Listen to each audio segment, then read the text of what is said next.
is not following Islam? Are you joking? I'm saying not Pakistan have 90% Muslim. Muslim means follow Islam. But Muslim, what Muslim? What Muslim?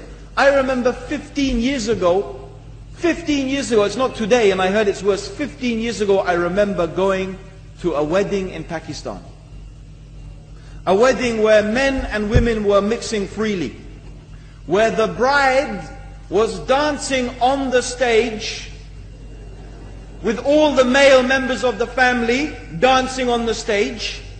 I am sure somewhere around, we probably hidden in a corner then, but I hear now it's open, drinking alcohol. What Muslim are we talking about? This was 15 years ago. Now I hear it's even worse. Oh yes, their Islam. When the bride and the groom are walking to the car, they're holding the Quran over their head for blessing.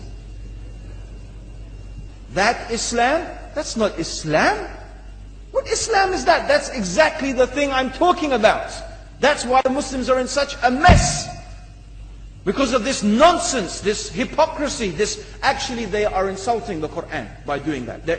Amongst all of this haram, they think that the Quran, holding it over their head, is going to bless them because they're holding it. What is that? Where did they get this from?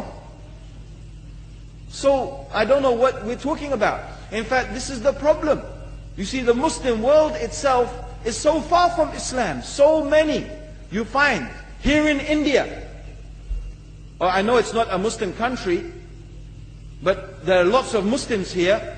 But I don't know what sort of Muslim. Most of them go to the dargah and they call upon some dead person in the grave, and they think that by talking to a dead person they're going to have their needs fulfilled.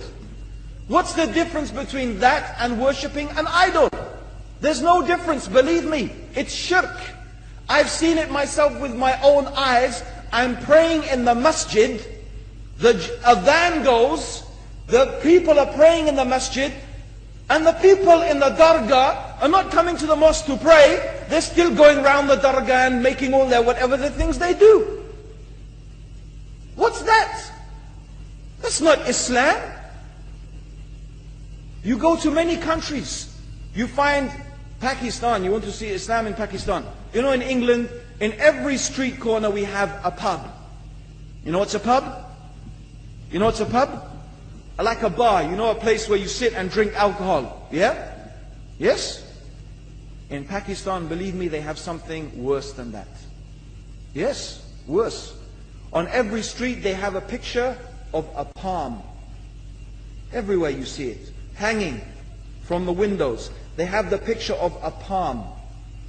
What's that advertising? Something worse than drinking alcohol. An invitation to disbelieve in Allah, that they're going to read your hand and tell your fortune. Shirk. It's shirk. Whoever believed, the Prophet said, sallallahu alaihi wasallam, whoever visits a fortune teller out of curiosity, Allah will not accept their prayers for 40 days. Whoever believes in the fortune teller has disbelieved in Allah and His Messenger. That includes, by the way, horoscopes. Yet you see in Pakistan, a picture everywhere of a hand. Worse than a pub. Worse than a pub. It is better to drink alcohol than make shirk with Allah. Yes. So this is the Muslim countries. You will not find one except they are not doing magic and shirk and kufr, or except maybe one or two you will find. So this is the state of the Muslims. So no wonder we're in the confusion and the chaos. So these are not good examples. And this is really, in fact, the very reason that I'm saying why we are in such a big mess. अस्सलाम वालेकुम वरहमतुल्लाहि वबरकातुहू। दोस्तों, आप लोगों ने video देख ली और मैं जानता हूँ कि बहुत सारे लोग, हो सकता है कि कुछ जाहिल लोग कमेंट में इस आलिम को गालियां भी दी। इसका नाम अब्दुल रहीम ग्रीन है और ये पहले ईसाई था, फिर जो है मुसलमान हुए। तकरीबन 30 साल हुए होंगे इसके इस्लाम कबूल करने के। लेकिन इसने जो बातें की, मैं कोशिश करूंगा कि कमजोर सा तर्जुमा भी साइड पर लिखूं ताकि जो मेरी तरह सादा है उनको समझ आ सके। वो पश्तो में एक कहावत है, कहते हैं कि जो निशाना होते हैं ना उसको दरमियानी हिस्सा जो है इसने मारा है। तो جو بھی باتیں اس نے کی اللہ کی قسم وہ سب حقیقت ہے. ہمیں ایسا عالم یا ایسا مولوی بہت پسند آتا ہے کہ وہ کہے کہ بس ایک سبحان اللہ کہو اور تم جنتی ہو، اور بس نرم نرم باتیں کرتا ہو. لیکن اگر کوئی سخت بات کرے تو وہ ہمیں بہت زیادہ بری لگتی ہے، اور ہمیں چاہیے کہ ان چیزوں کو ہم اپنے آپ سے نکالیں. اور الحمدللہ ابھی تو سوشل میڈیا کے ذریعے کافی زیادہ علم لوگوں کے پاس آ رہا ہے، لیکن پھر بھی یہ جہالت ہماری دنیا بھر میں ہے. اور خاص کر یہ پالی والا جو ہے، جو ہاتھ دے کر بتاتے اور یہ تعویذ وغیرہ بھی کرتے. میرے خود اپنے کچھ دوست ہیں، وہ ایک لڑکی کی خاطر وہ اس طرح تعویذ بناتے تھے.